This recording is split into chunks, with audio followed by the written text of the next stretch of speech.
still undefeated, still the reigning heavyweight Oleksandr Usyk. I swear to God, I thought I won it by at least 3 rounds. I bossed the fight in front for all night. I worked on. It's morning time here in Australia. That's why I'm dressed in my gown like a clown. So we've just seen Oleksandr Usyk and Tyson Fury in their second fight, the big anticipated fight. And Usyk won. And so many people are talking about the judges' scorecards. Fury thought he won. Frank Warren thought Fury won. A lot of people online thought that Tyson Fury won the fight. And what I'm going to tell you on this video will probably surprise you and upset a few people, but I don't care because I'm going to give you my opinion. It's early in the morning, I've had me coffee, and I'm too low if I sit on that seat. So, the fight was a great fight. The level of concentration for the full 12 rounds, because if you didn't see it, it went a distance, was unbelievable. This is one of, if not the highest level of a heavyweight boxing fight that I've ever seen. Now let me fix this camera. I think that's better. Anyway, what I mean by the highest level is the concentration. They could not switch off for a split second in the fight, because if they would get punished. Like Fury switched southpaw in, I think, the 6th round, and he got hit with the big left hand, and that prevented him from switching southpaw from the rest of the fight. You just cannot switch off at this high level. Now, before I talk about what I think the scores were, I just want to say it was very hard to score this fight because the rounds were so close. There wasn't that much in each round. But when you really dissect it, it seemed like a lot of the punches Fury was throwing was landing on the gloves of Usyk. There wasn't that many clean punches Fury landed throughout the full 12 rounds. He landed some good, solid body shots, which were great. Would have been good to see more of them. And that's what a lot of the commentators were saying. And the commentators were saying he should do this, he should do that. Now, the thing is, when you're outside looking in, it's the easiest thing in the world for us to see it. Fury should be throwing more body shots. Fury should be throwing that right hand more. He should be throwing that uppercut more. It's easy for us to see that.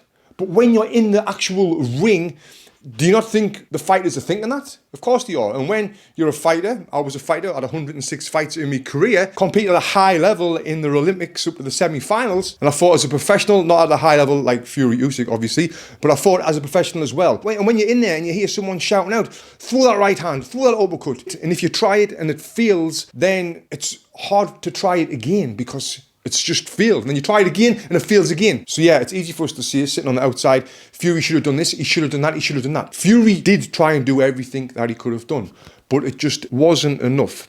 And I feel like Usyk was a little bit better than Fury at everything. I'm talking about the footwork, the timing, the distance when he was landing them punches, even the power, the accuracy, the stamina, his defense, his head movement, his speed. I just couldn't see one thing that Fury was better than Usyk throughout the full fight. Now, there was spells in there when Fury was landing the body punches and some head punches, and there was spells in there when Fury did look great, especially the 5th round when he had his hands up high and he was coming forward and he was throwing the punches. That was probably Fury's best round for me. But talking about consistency from round 1 to round 12, this is where we've seen Usyk's ability and talent and skills and just how much of a great fighter he is. Now I'm going to tell you how I scored the fight, and then I'll talk about what I think's next for both fighters. So the judges only give Tyson Fury 4 rounds, which Frank Warren, Fury's promoter, after was raging in the ring. He couldn't believe it. He thought that Fury won the fight. But honestly, I agree with all 3 judges. I would not have given Fury more than 4 rounds, maybe 5 rounds, because they were that hard to score. But I think the judges were correct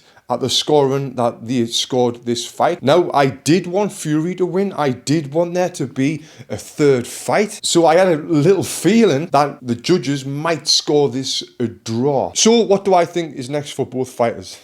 Well, I seem to see this all the time when I see a fighter who's achieved so much, like Tyson Fury, like Deontay Wilder did, and other fighters as well, when they have been to the top and then they lose a couple of times in a row, I always think it's time to throw in the towel. And this is because, yeah, I'm obsessed with brain health. Tyson Fury might have just made $100 million for that fight. He does not need to fight again. If he fights Usyk again, the same thing will happen. I cannot see Tyson Fury ever beating Oleksandr Usyk. And that being said, I can't see any heavyweight fighter in the world right now beating Oleksandr Usyk. Can you? I'd love to know in the comments below. And now two things I want to leave you with. One, that fight was a magnificent display of boxing at the very highest level. If you're interested in getting better at boxing, you can study that fight. You can see how they were feinting, how they were defending, how they were going to the body, going to the head, go to the head, go to the body. Now, the second thing that I want to leave you with is a question, and I'll give you my answer to it. Do you think Oleksandr Usyk or Tyson Fury could have beat Muhammad Ali in a boxing fight? Well, I've answered that question on this video right here. If you click here,